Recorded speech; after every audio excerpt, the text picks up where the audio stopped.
Ang impeachment complaint na inendorso ng akbayan ay isang papel na walang kalakip na kahit anong ebidensyang magpapatunay sa mga paratang na isinasaad dito. Hindi na ito bago. Matatandaan na ang impeachment laban sa akin ay naging sagot nila sa aking pag-alis sa gabinete. Isang hakbang na isinagawa dahil hindi na maipaliwanag ng Pangulo ang patuloy na pagkalugmok ng bayan sa kahirapan, dulot ng kanyang kapabayaan at bisyo.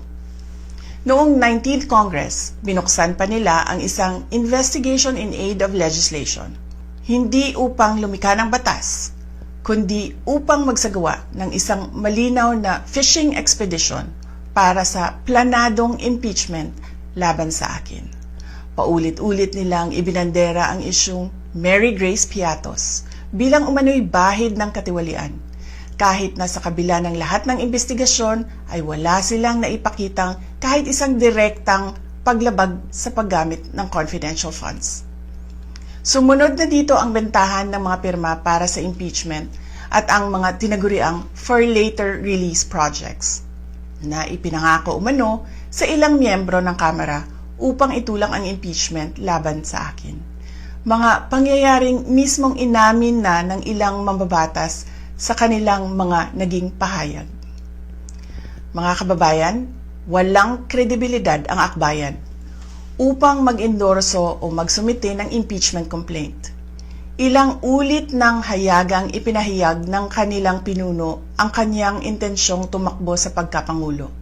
Isang malinaw na indikasyon ng pampulitikang motibo sa likod ng kanilang mga hakbang. Huwag nating kalimutan ang makasaysayang talumpati noong Agosto 2024 ni Risa Ontiveros, kung saan malinaw niyang inilahad ang tunay na motibo ng akbayan bilang isang grupo.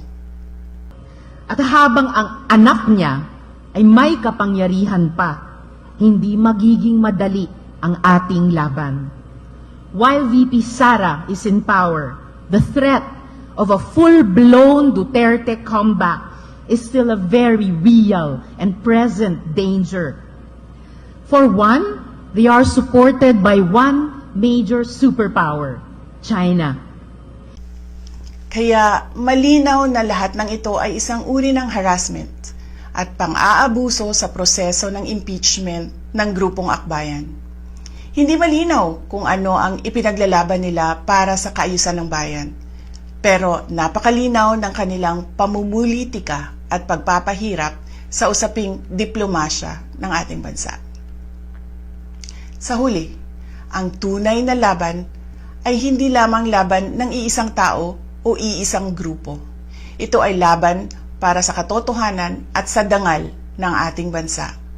Naway magsilbi itong paalala sa ating lahat na ang kapangyarihan ng impeachment ay hindi dapat ginagawang sandata ng politika, kundi isang banal na proseso para sa hustisya at pananagutan. Sapagkat kapag nanaig ang abuso, ang tunay na talunan ay ang sambayanang Pilipino. Syukran.